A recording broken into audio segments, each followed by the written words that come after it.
Geopolitical issues are now at the top of the agenda for most businesses, including banks. With that in mind, the RiskMatters team sat with John Sitilides, principal at Trilogy Advisors in Washington, D.C., for a fascinating hour-long discussion on how US foreign policy will affect developments around the world, including the Eastern Mediterranean, Arctic, and Ukraine. This interview was recorded just days into the new Trump administration, so we trust that these insights will provide you with a unique perspective on how to make sense of the latest events. As always, if you find our content valuable, please like and subscribe. Enjoy the program. John, thank you very much for joining us on Risk Matters. We are now into the third day since the inauguration of Donald Trump as the 47th president of the United States. And people everywhere are really wondering what the new Trump agenda will mean for foreign policy. And of course, for those of us in Europe, the implications will be especially felt. Secretary Rubio the other day said that in order for a foreign policy decision to be made, it has to make America stronger, more secure, and more prosperous. So if you can just give us an overall view of what the Trump foreign policy agenda is, you think what you think that will contain, and then we can get to questions that are more specific to the regions that we cover. Sure thing. And thank you, first of all, for having me on your podcast. It's a pleasure to be with you and your colleagues today. And yes, we are addressing some very fundamental issues in the international trade and security environment. And I would answer in sort of two contexts, if I might. First of all, I think we're in a, Trump aside, we're going through a transformational period right now where this interregnum between the end of the Cold War, the globalization period of the 1990s and the aughts, the first decade of this century, is probably coming to a clearer close now, a close that began, I would posit in retrospect, beginning when Xi Jinping came to power in 2012 in Beijing and really began to reorder China's foreign policy and trade relations with neighbors in Asia and countries around the world, followed by Russia's first invasion of Ukraine in 2014, Brexit in early 2016, the Trump election in late 2016, and then, of course, we had the madness of the COVID lockdowns around the world, which flattened economies in every continent for 2 years, the Russian invasion of Ukraine, the Iranian-sponsored attacks against Israel that have completely disordered Middle Eastern security for the last year and a half, and now, of course, the second Trump administration. So I think we're going into a new period of what I would call re-globalization that I think has to be a sharper focus of international diplomacy, foreign policy, and trade relations. And then we come to Trump himself and what he brings to the table. And keep in mind that he was elected with what he considers to be a mandate of the American people in terms of not only the Electoral College victory, but the popular vote victory, which constitutionally is irrelevant in the United States, but politically sends very strong signals to the entire American nation and to our allies and adversaries around the world that this really is going to be a different type of foreign policy, and one that returns us to the way historical diplomacy has been undertaken. This concept of multilateralism and subsuming one's national interest to a larger multilateral or global interest was a luxury we could afford during this peaceful interregnum. But now that we have the rise of China, the rise of Russia, in the Middle East, the rise of Iran, we're back to a measure of great power competition, which really is the historical norm over the last several centuries and several thousand years. And Trump is looking to place, as an American president, the America First policy, not to the complete exclusion of our allies and adversaries, obviously, but to rebalance the way American foreign policy is conducted so that clearly, as we expect every national leader to undertake, to defend his or her own country's interest first in a larger context of advancing regional, multilateral, and global issues and priorities. So I would put it in those two larger contexts, and then we can fill in the blanks in a number of specific bilateral, multilateral, regional, and functional issues that are going to be affected by this new Trump foreign policy. And John, just as a follow-up to that, we obviously have the wars going on in Ukraine and in the Middle East. How do you see those two hotspots developing over the next few months? And the reason why we ask this, of course, is obviously our banking clients are very concerned about the lack of stability, and war, of course, is never good for business. Obviously, it's terrible in many other ways. But sort of, how do you see those two conflicts playing out over the short term? My own sense is, and again, we're several days in the second Trump administration, but again, if we think about the way Donald Trump thinks, and I can't read his mind or anyone's mind, but just to try to get a sense from the patterns of his first administration, his rhetoric during the campaign, and really his actions the last several days, I believe he is very determined to at least bring an end to the kinetic phases of these wars, as he's put it very clearly, to bring an end to what he considers to be the mindless killings of hundreds of thousands of Ukrainians and Russians in the war in Ukraine, to bring that kinetic phase to an end, even if the issues that divide Russia and Ukraine are unresolved, not just for months, but potentially in perpetuity. I mean, this could be an intractable conflict, but at least to bring an end to the military phase of it and restore it to diplomatic and economic warfare or adversarialism. In the Middle East, similarly, we have what we understand and what we see from public statements and actions, significant and some might say surprising Trump pressure on Israel, not only to enter into that hostage exchange deal with Hamas before his inauguration, but now we see Trump leaning on the Israeli government to withdraw from Lebanon, whereas the Israeli government feels that its mop-up operations in Lebanon against Hezbollah have not concluded. But the problem in the Middle East is going to be not so much Hamas and Hezbollah, but those militias' sponsors in Tehran. And I think there's probably going to be a fateful decision that President Trump and his team of advisors will have to determine, maybe in the next several months, maybe in the next several years during this administration. And that is if the Supreme Leader, Ali Khamenei, or if he has a successor, if he departs this life sometime in the near future, decides that Iran is going to cross the nuclear threshold and develop nuclear bombs. And then we have a twofold issue. One is, to what extent does Tehran decide to then use a nuclear arsenal to potentially extort and blackmail not just Israel, but its Sunni Gulf Arab neighbors, and also European countries in Southeastern Europe, or countries in Northern Africa, or countries in Southwest Asia that are within ballistic missile reach of Iran's current arsenal. And secondly, again, in the long term, the potential for a nuclear proliferation regime to cascade through the Middle East, which we know historically is the most war-torn region of the world for the last several decades, because Saudi Arabia has made very clear whatever military capacity Iran achieves, Saudi Arabia will achieve. And then you have a country such as Egypt, which is the largest, most populous Arab nation in the Middle East, which will want to have an equivalent military arsenal.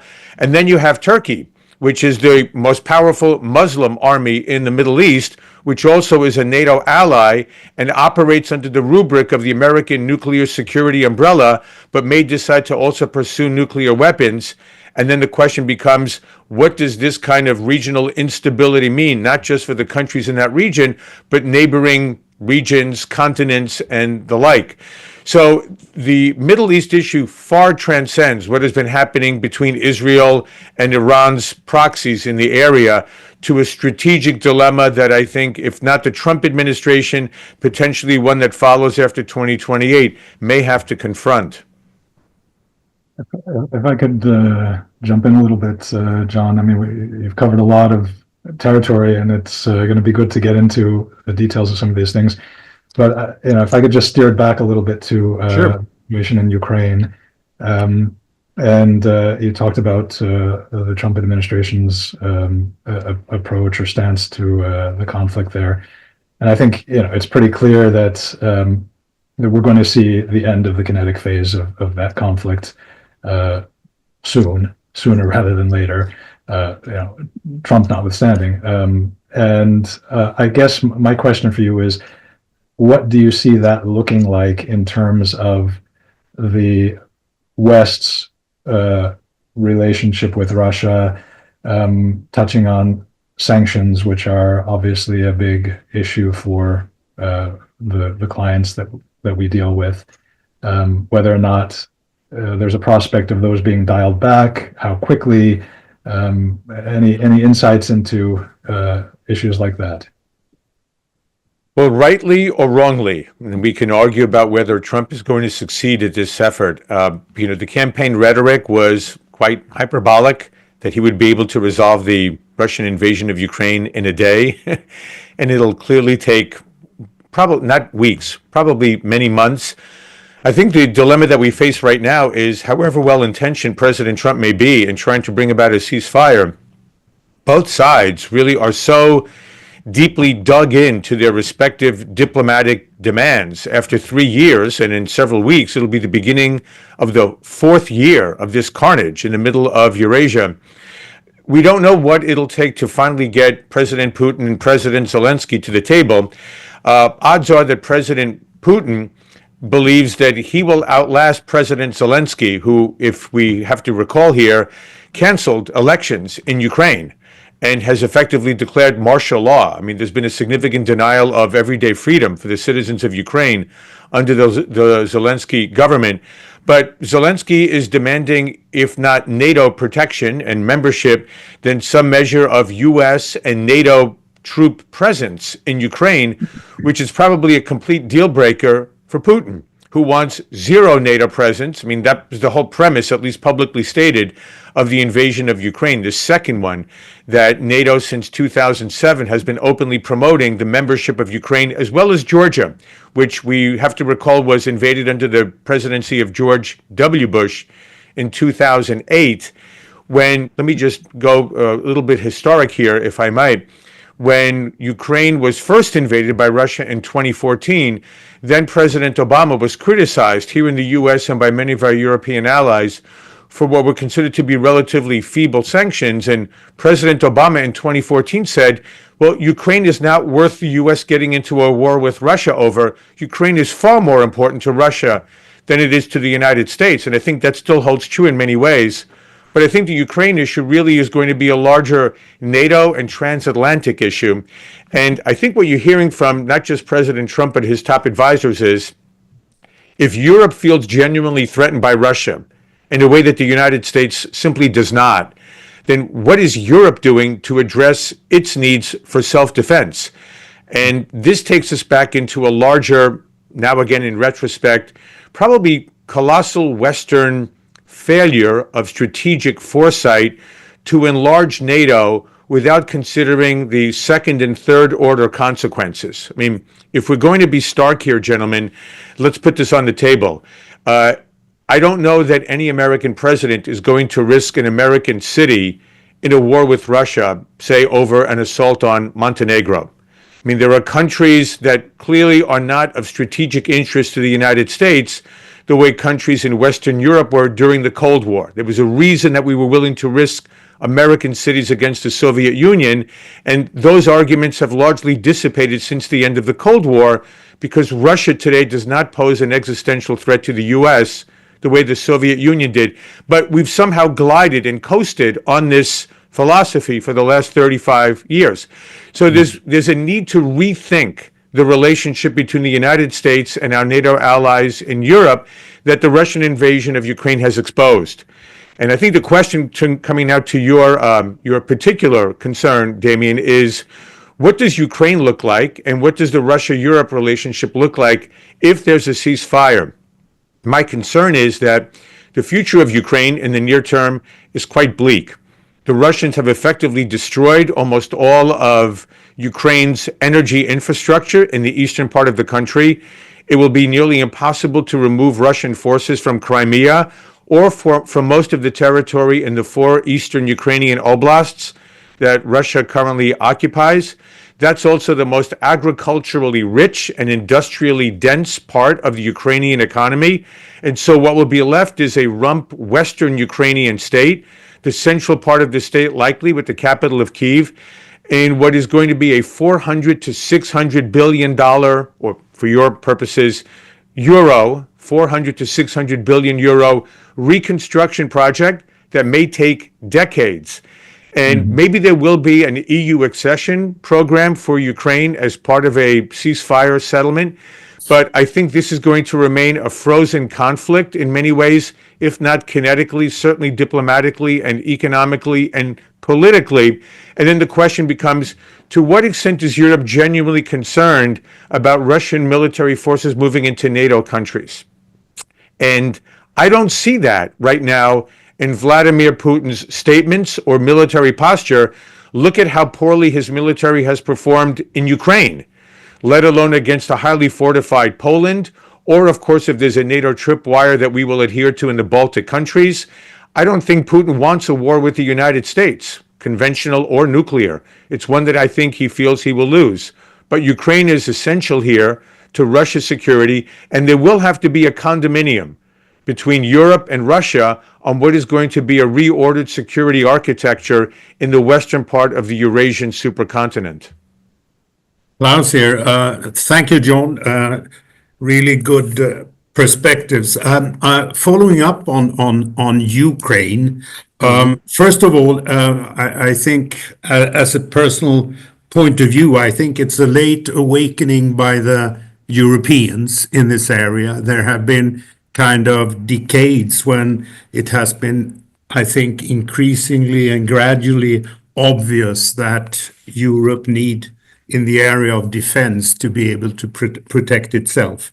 So I think, as you say, these are important challenges that are translated. But thinking about the conflict in Ukraine and how to end that, one perspective from European pair of glasses is really that the conflict in many senses seems to be obviously bigger than Ukraine. And there is an ongoing conflict, a gradual conflict in Northern Europe that is perceived as perhaps indication of a escalation into a hybrid war situation. And I would be interested in your views on that, because there is a kind of double image here. On the one hand, Russia has not been very good on the ground fighting the war, but they are building up a capacity, and this might be a long-term game.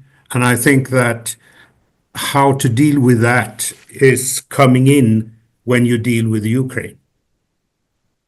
It's an excellent point you raise, and I'm not reassured that we'll be able to change the calculus as long as Vladimir Putin is the ruler, the strongman in Moscow. I mean, keep in mind, going back to the theme of our discussion here when it comes to Trump foreign policy 2.0, that Trump has been very much of the mindset, going back to a number of strategists here in the United States for decades, that it's very important that American sort of grand strategy hold that Russia and China are not closer to each other than either one is to the United States. And what we have now, largely as a result of the Western response to the Russian invasion of Ukraine, is Russia becoming an almost vassal state of the People's Republic of China, of the Communist Party of China. And this is very dangerous for European security. We don't want to see a Russia that constantly feels insecure or concerned that the West is looking to further encroach on Russian territory, on a Russian sphere of influence. And we're not talking about a sphere of influence a la the Cold War, where you had outright communist regimes in Eastern Europe, but one where Russia doesn't feel constantly threatened by NATO. And the enlargement of NATO since the mid-1990s, we can argue, was a good thing for Central and Eastern Europe, but to do it without considering Russian security or insecurity considerations, in retrospect, was probably a great Western mistake. And so if I'm advising Vladimir Putin, of course I'm going to see where I can build up an advantage in other areas of warfare, cybersecurity, sabotage, attacking undersea cables, attacking Europe's financial system where I can't make up for it in terms of kinetic force on the Ukrainian battlefield.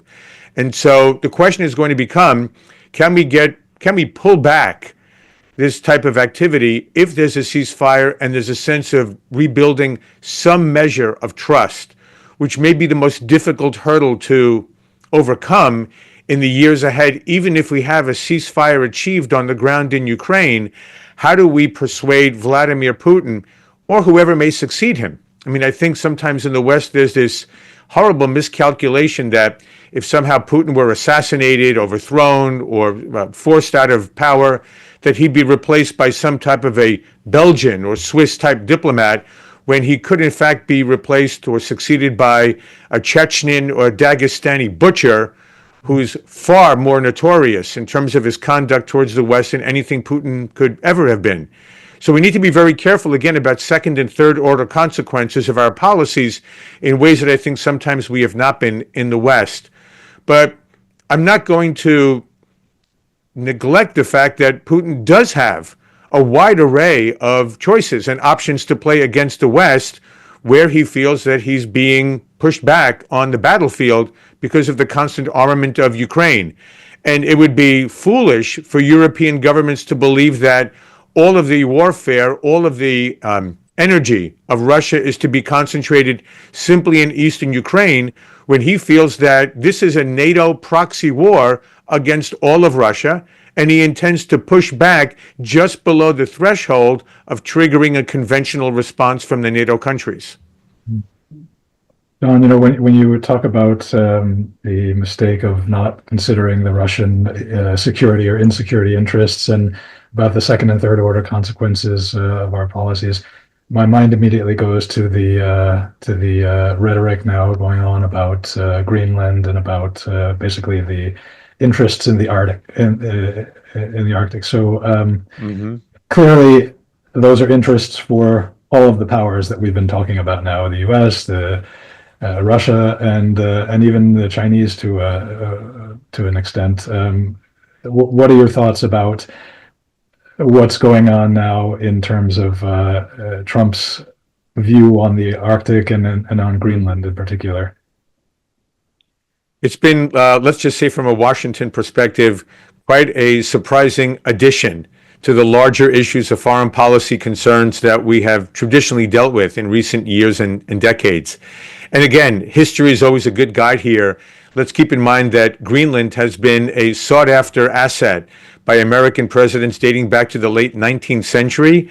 In the prior century, we had Harry S. Truman, after the conclusion of World War II, considering how to acquire Greenland. And we may recall that in 2019, I believe it was, then President Trump spoke openly about an American interest in somehow, if not acquiring Greenland, then entering into some type of an arrangement that would involve both military security and also economic development of this vast island. And then, of course, COVID hit and all of our priorities were reordered for all of 2020. So it's not a complete surprise, but I think most people are scratching their heads over this one. But if one hears what President Trump is talking about and what his team is talking about, it actually makes sense, again, in this new era beyond globalization of great power competition, given that with the warming waters of the Arctic along the Russian frontier, Vladimir Putin has already begun to rearm Russia's Arctic coastline. It's a vast coastline of several thousand miles or kilometers, with maybe as many as 14 new or refurbished air and naval facilities in order to provide for security for the northern sea route that connects China and other East Asian markets, not only to oil and natural gas facilities in Russia's Arctic frontier, but also to northern European ports, anywhere from 1/4 to 1/3 less time than the traditional trade routes through the South China Sea and the maritime superhighway across the Indian Ocean into the Red Sea, which until recently has been completely disrupted, again, by Iranian-sponsored Houthis that control the Yemeni capital of Sana'a. And so half of shipping that has traditionally gone through the Red Sea to European markets has been disrupted for the last year and a half. And so the Russians are looking at this opportunity to develop their Arctic region. China, which has not a single square inch of Arctic territory, considers itself an Arctic power because of its interest both in oil and natural gas from the Arctic region and also these new trade routes that Russia is looking to establish and to secure. And we've also had joint military exercises by the Russian and Chinese militaries in the Arctic in recent months. And so President Trump is looking north and saying, this may be a very vulnerable area in terms of North American security. The Canadians, unfortunately, longstanding NATO members, spend very little of their GDP on national defense and essentially, from a Trump perspective, are free riders on the American security umbrella. And so I think President Trump says, okay, we have this vast northern Arctic territory of Canada's frontier. We have Alaska and the western part of North America, but then there's this vast island of Greenland. We need better missile defense there because if there is to be any exchange of missiles between Russia, China, and the United States, they would almost surely come across the North Pole and the Arctic region. We have the famous Giuk Gap, G-I-U-K, which during the Cold War was a critical area of choke points between Greenland, Iceland, and the United Kingdom, hence the acronym GIUK, which we used to bottleneck the Russian Navy in the Arctic region so they could not come into the Atlantic region. And that becomes another strategic issue now, again, in the era of great power competition. And then, of course, there is what is believed to be the vast mineral wealth, rare earth elements, and critical metals for the increasingly technological global economy of the 21st century that is believed to lie between the ice frost of the Greenland surface. So Trump, of course, and anyone just needs to read Art of the Deal or to listen to his statements. He's a maximalist negotiator. He looks to completely disrupt the table, put out his maximalist demands, knowing that at some point, if there is to be a successful outcome, it'll be far short of his maximalist demands, but far further along than anyone thought he could originally accomplish. And so it's a very different type of diplomacy. I think it's been something that's been unsettling the government in the Netherlands, as well as other countries in NATO. But I think in the end, you may have some measure of Greenland independence and then not any military takeover of Greenland. That's beyond the pale. But some condominium between Greenland and the United States that provides for greater wealth, economic development, and military security for Greenland in an exposed part of the Northern Hemisphere that also provides for greater American and NATO security against these great powers, Russia and China, rapidly developing their military and economic arsenals in the Arctic Circle. Here, just to follow up on this, I think that issues like have been discussed in the Arctic Council or in kind of circles that are kind of dealing with these issues have been kind of slumbering issues for a long time. So when the new president also earlier raised these matters and came back to them. I think that also in Europe and especially in Denmark, which is close to where I sit, this came as a bit of a shock and surprise. Clearly, if we think about Greenland as a territory and its population, my view would be that it's impossible to have any real independence for such a small population having such a big territory. So there has to be some kind of cooperation between other countries. And my question to you is that Denmark being, I would say, one of the closest allies politically for many years, it would be reasonable to think that they would find some kind of deal with the US about settling this. What is your perspective of behind the rhetoric when this comes down to trying to solve the problems? What is your expectation? First of all, thank you for that refresher, that correction. I'm reading too many articles early this morning in Washington, D.C., and I referenced the Netherlands instead of Denmark. The Netherlands are now going to be involved in a trade dispute with the United States because they're providing for semiconductor advanced technology to China in ways that violates the restrictions that we're encouraging our NATO allies and other Western partners to impose on China. So thank you for that correction. It's Denmark, obviously, not the Netherlands that we're talking about. Look, the European way of conducting business, and for that matter, the pre-Trump way of conducting diplomacy, is undergoing severe disruption. And you're right, the Arctic Council has been dealing with these issues for quite some time, but I think there's an impatience on Donald Trump's part, on a purely personal level, with councils, meetings, boards, even, say, bodies like the United Nations and other multilateral organizations. And in the end, the Arctic Council and, of course, the government of Denmark are going to have a very important role to play in the final outcome here. But what he's looking to do is not just disrupt the table, but maybe turn the table over and force everyone much more quickly on an accelerated pace to rethink issues that he thinks are time-sensitive priorities. And again, the Greenland issue may outlast this, 4-year Trump administration. But we're talking about Greenland, and we're talking about negotiations between Denmark and the United States, and the signal it sends to other European countries about quote unquote America first, that is certainly having the impact that Donald Trump intends, even as it brings about great new concerns about sort of singular relations and unilateral or bilateral relations by various European countries with the US. And this is also, I think, part of a larger signal to NATO countries.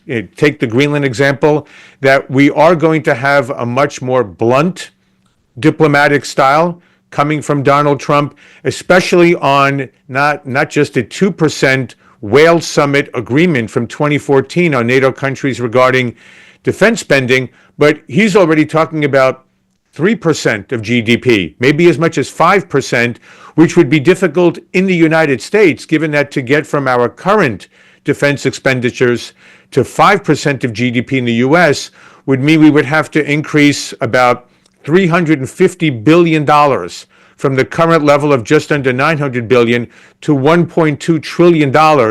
That's going to be incredibly difficult in the United States, let alone President Trump trying to persuade our NATO allies to move to that level as well. John, unless Klaus and Damien have more questions on the Arctic, I'll move to some warmer waters here in the Eastern Mediterranean, where I sit in Cyprus, and ask a little bit about what your perspective is on the sort of interplay between Greece, Cyprus, Israel, and how this kind of cooperation would affect relations with Turkey now, of course, after the overthrow of the Assad regime, and at least conceptually the strengthening of Turkey in the Middle East. How do you sort of see all these things playing out in this part of the world? Very critical question that you raise, and let's again just set the table properly here.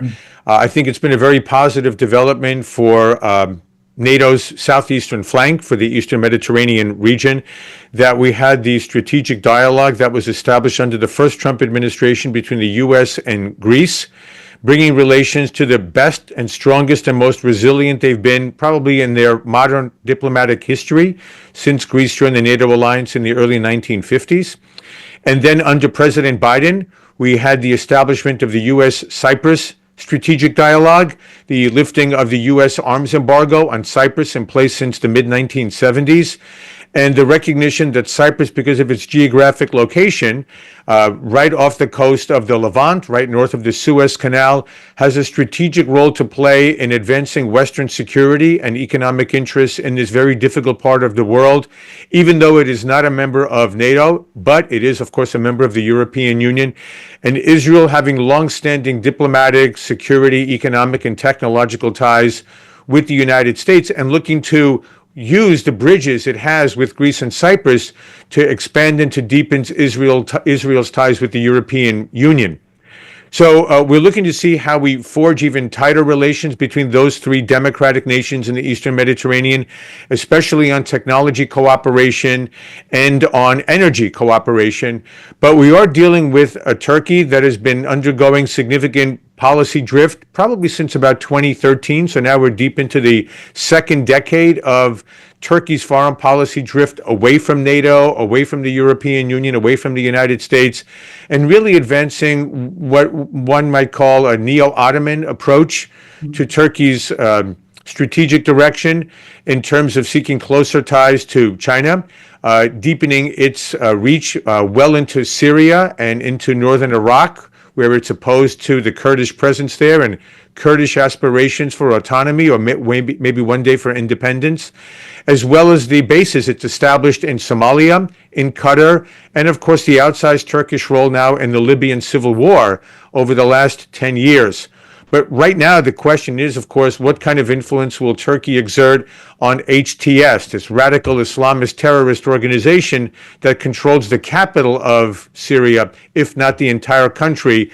And will we see new kinetic warfare coming from Western Syria with the Turkish-backed HTS or Turkish forces outright sweeping into eastern Syria, into the Rojava region that has been controlled by America's allies, the Syrian Kurds, since the start of the Syrian civil war?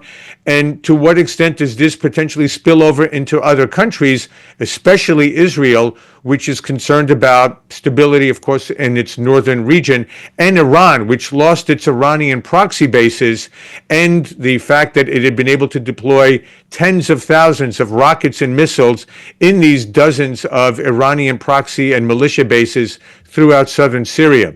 So it's a very, very uncertain period, and we don't know to what extent President Trump is going to prioritize this region.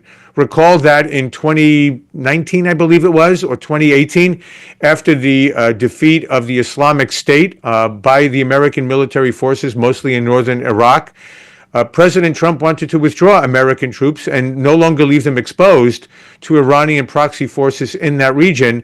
There were 900 forces that were left under President Biden. That has been elevated to about 2,000. And there'll be a serious question as to whether or not President Trump wants to leave them in Syria, potentially exposed to a war front that involves a NATO ally, Turkey, against our allies, the Syrian Kurds, in the weeks and months ahead. So I think we'll have considerable uncertainty for the near term. And is Israel, what are the chances that Israel and Turkey come into some sort of direct, I hate to use, maybe the word isn't conflict, but at least into some sort of contact, given the sort of moving parts that, the many moving parts in that whole region, and the fact that in Syria there isn't really one sort of central government, that there's all these different areas of influence. How could is there a chance for some sort of accident, let's say, that would unfold in this in this part of the world? Yes, there is a chance. I think quite minimal. Let's just be very frank here. It's very, very minimal, but I wouldn't say it's zero, but it's not 80% either. First of all, I think there's no interest on the part of the Israeli government, currently led by Benjamin Netanyahu, for war with Turkey. One, because Turkey has a massive military and the Israeli military is exhausted after a year and a half of urban warfare against Hamas and against Hezbollah, and of course the attacks against the Houthis and against the Iranian government or the Iranian military facilities. And keep in mind, of course, the debate that it could provoke in Washington and in Mons in Europe if Israel is at war with a NATO ally. And does that trigger Article 5 in support of Turkey? On the other hand, I think we're very concerned about Erdogan's statements, highly critical, inflammatory against Israel. Erdogan looking to position himself as the so-called leader of the Muslim world against what he considers to be reprehensible Israeli behavior against his fellow Muslims in Gaza and in Lebanon and, of course, now in Syria. But I think much of this depends on what kinds of actions and policies are undertaken by Ankara, not by Jerusalem. So I think there's going to be considerable, I don't want to say necessarily pressure, but efforts at persuasion or dissuasion in Ankara on the Erdogan government to not provoke any type of a conflict or expansion of the hostilities in Syria that would draw in Israel and really place the West in a severe diplomatic conundrum.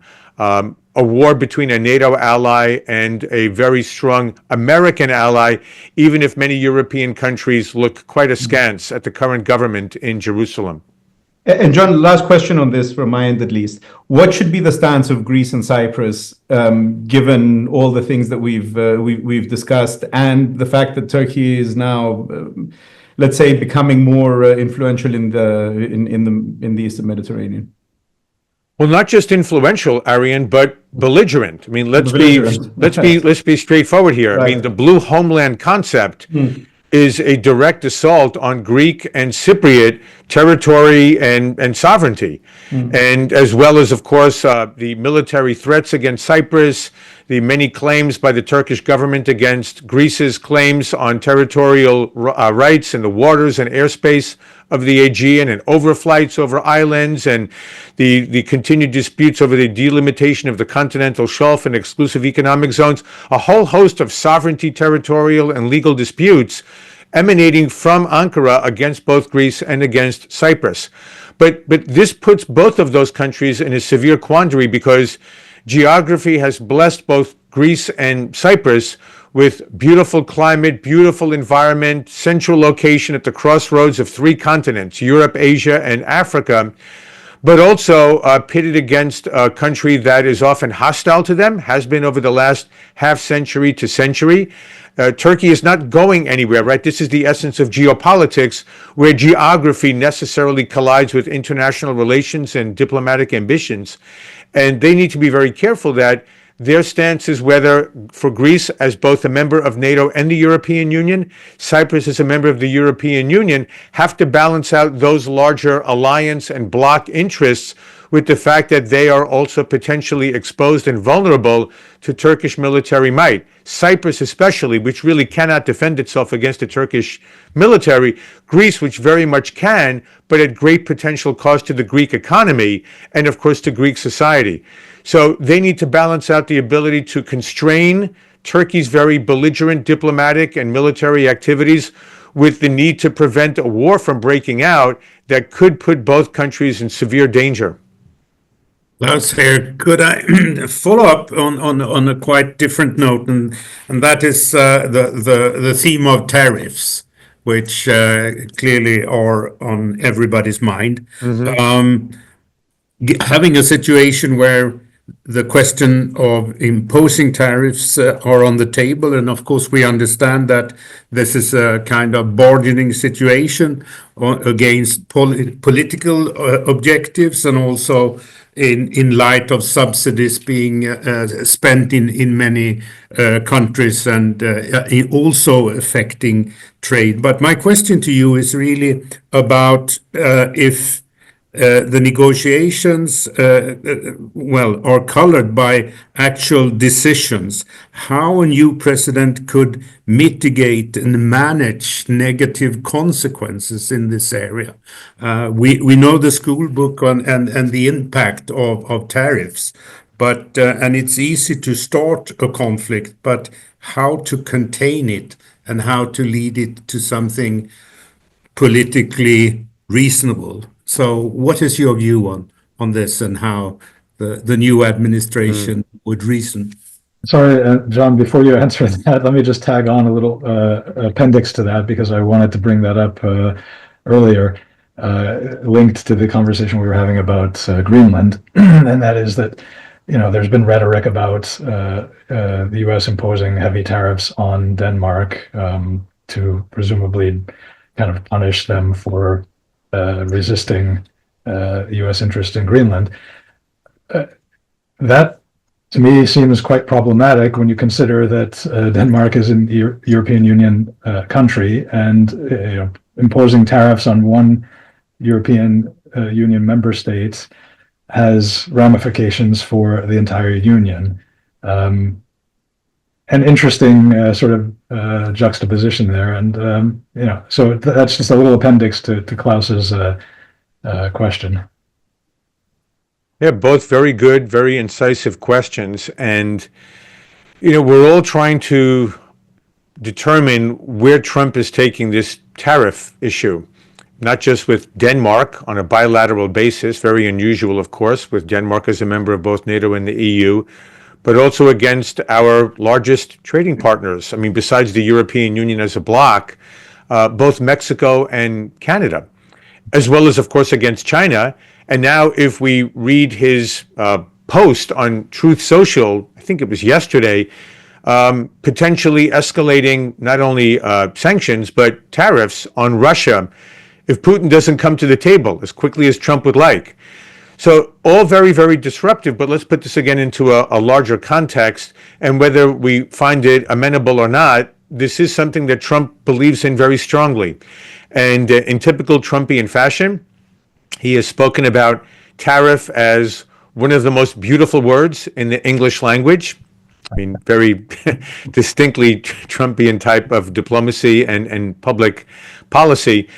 So even where many disagree with him vehemently, and especially if one looks back at the history of tariffs and what it has done to international trade relations and the global economy, the fact is that Donald Trump believes that tariffs are a good thing for the United States to exercise in regards to leverage with other countries to improve our trade imbalances. I believe he's very determined to impose tariffs. We don't know with which countries and with which trading blocs they will be an end to themselves or a means to an end. I have the sense that he's looking to achieve some measure of a grand bargain with China that could involve some measure of tariffs, some elevated, some reduced, but certainly to protect the United States economy from what he feels is a severely imbalanced trade deficit with China. Same thing with Canada and Mexico. Remember that he was very proud to have negotiated what was formerly NAFTA into the USMCA, the US-Mexico-Canada agreement, which is up for revision in 2026 and is looking to impose very severe tariffs on our best neighbors and trading partners, and to look to see where there is potentially reciprocity to be achieved in revisiting US-EU trade relations. Trump has been very open about this. He's been critical about the fact that it's very difficult for American agricultural exporters and car makers to enter the European market the way European agricultural products and automobiles are able to enter the US market.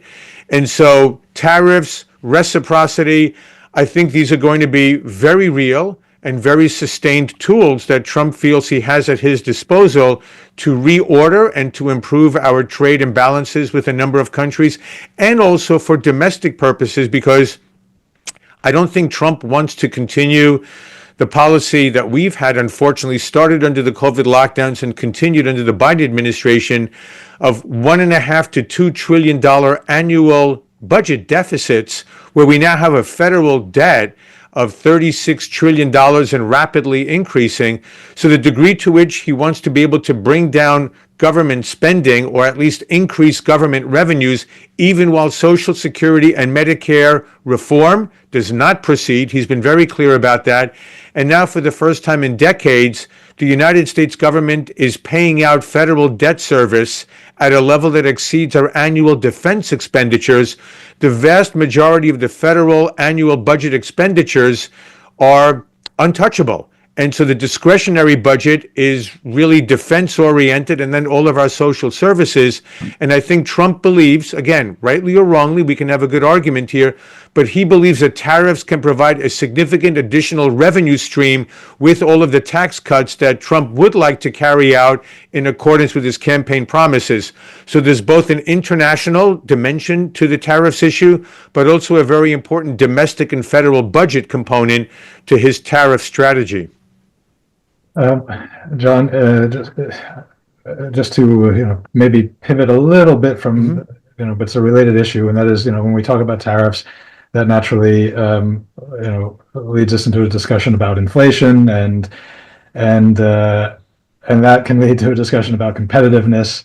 And we've recently seen the Draghi report on European competitiveness, and there are a lot of issues there that we don't have time to go into. But I'm going a little bit further than even that. We've got concerns about competitiveness. We've got concerns in the U.S. about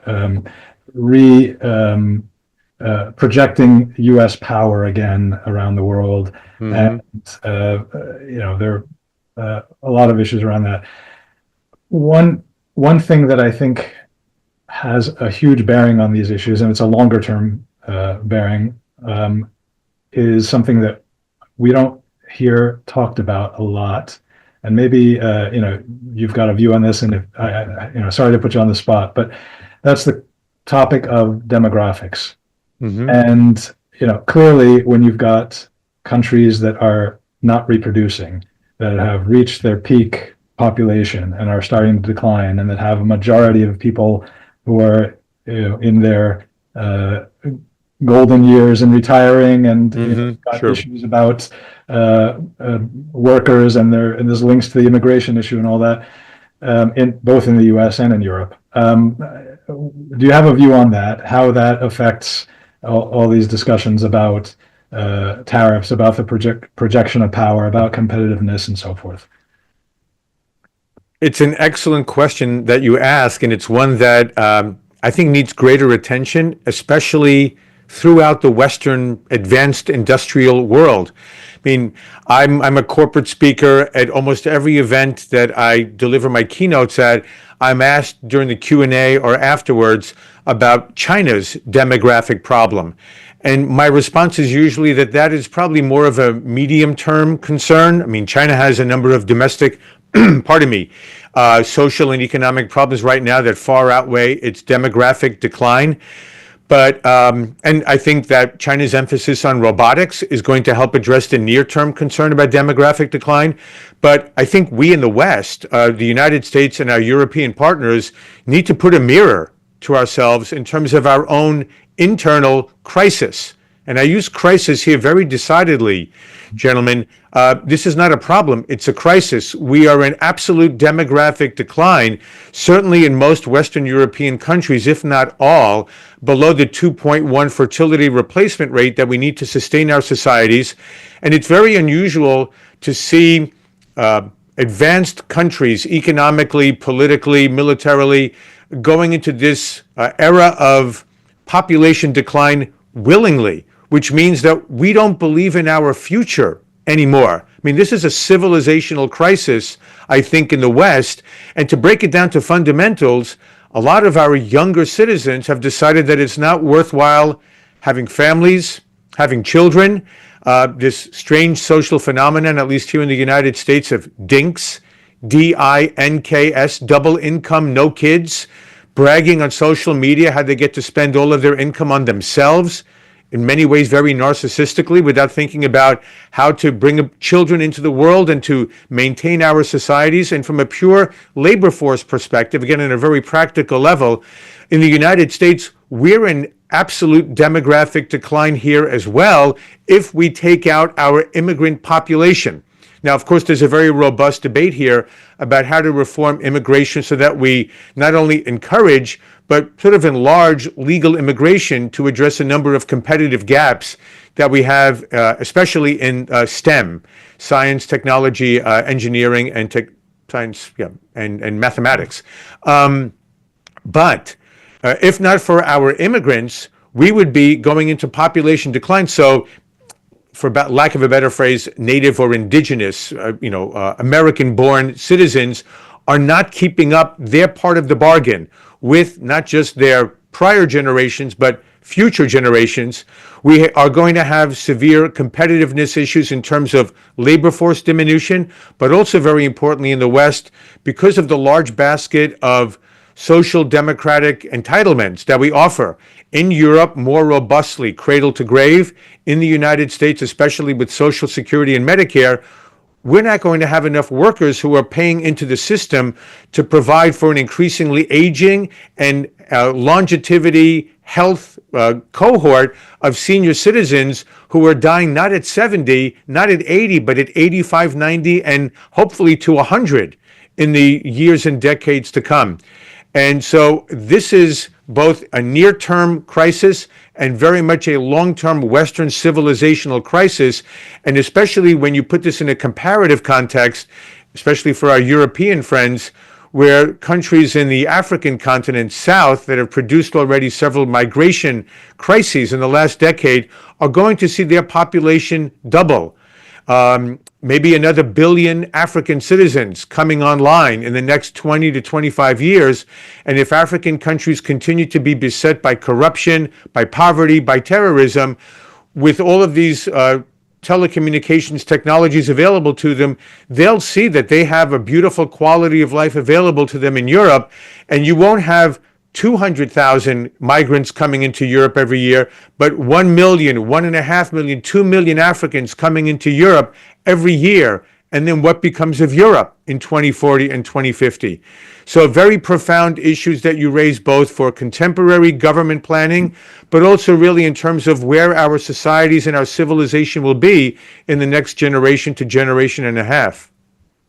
Could I ask you a very simplistic question? I mean, there is a great deal of uncertainty, obviously, and we are all looking. I think it's a bit interesting, and people speculate on what is the magnitude of change, and it could. Which of the three examples I will give do you think is fundamentally the most relevant to compare our situation with? I had a friend I spoke to the other day who said it was 394 after Christ when East and Western Rome was split up.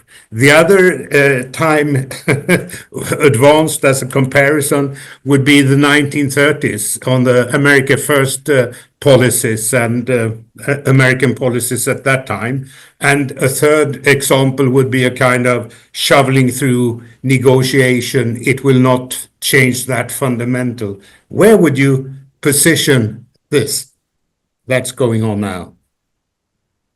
If my history knowledge were a little bit better, I could try to bring up some comparison to the schism in the Roman Empire and Christendom, but I'll leave that one on the side for now.